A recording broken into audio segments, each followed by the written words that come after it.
Ölkəmizdə dövlət uşaq bağçalarının sayı niyə azdır? Nə düşünürsünüz bu barədə?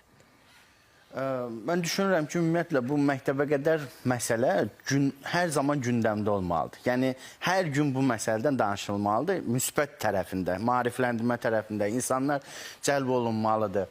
Niyə azdır sualına gələndə, burada yəni, ümumiyyətlə bizdə miras qalan bir Sovet sistemindən bağçalar vardı və o bağçaların 400-də qədəri 5 il ərzində yox oldu.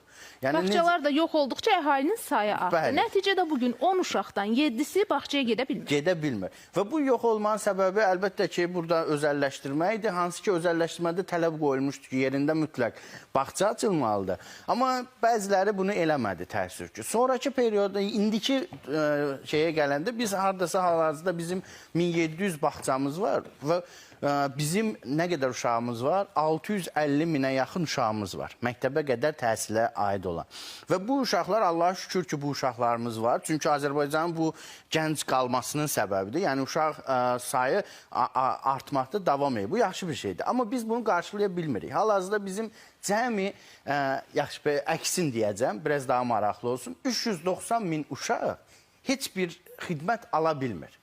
Və 390 min uşaq evlərdədir. Biz həmişə müsbət tərəfindən danışırıq. 250 min uşağı cəlb eləmişik. Amma heç kim onun əksini demir ki, yaxşı, bəs 390 min uşaq hardadır? Daha çox yəni, bəli, daha çoxu. Yəni, biz 37%-ni dövlət təmin edə bilib. Bunun bir hissəsi məktəblərin hesabına təmin olunub, məktəbə hazırlıq siniflərinin.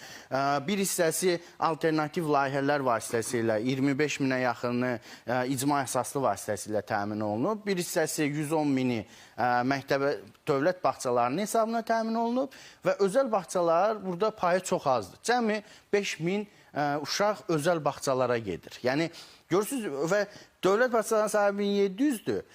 Özəl bağçaların sayı onun içərisində cəmi 157-dir.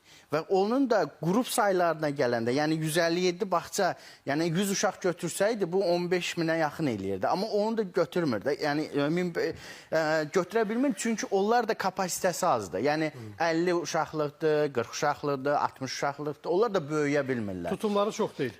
Tutumları çox deyil, böyüyə bilmirlər. Böyüyə bilməməklərinin səbəbində isə başqa məqamlar var. Burada bürokratiya var, birinci, ən mane olan tərəfdir. Təhsil Nazirinin özünün bürokratiya, yaratdığı bürokratiya var. İkinci məsələ, lisenziya prosesi var. Hansı ki, Təhsil Nazirliyinin də tabi olduğu normativ var. Hətta Təhsil Naziri özü belə bağçanı həmin normativə görə açır. Yəni, özü bağça aça bilmir. Gedib, mütləq o normativə sökəmə.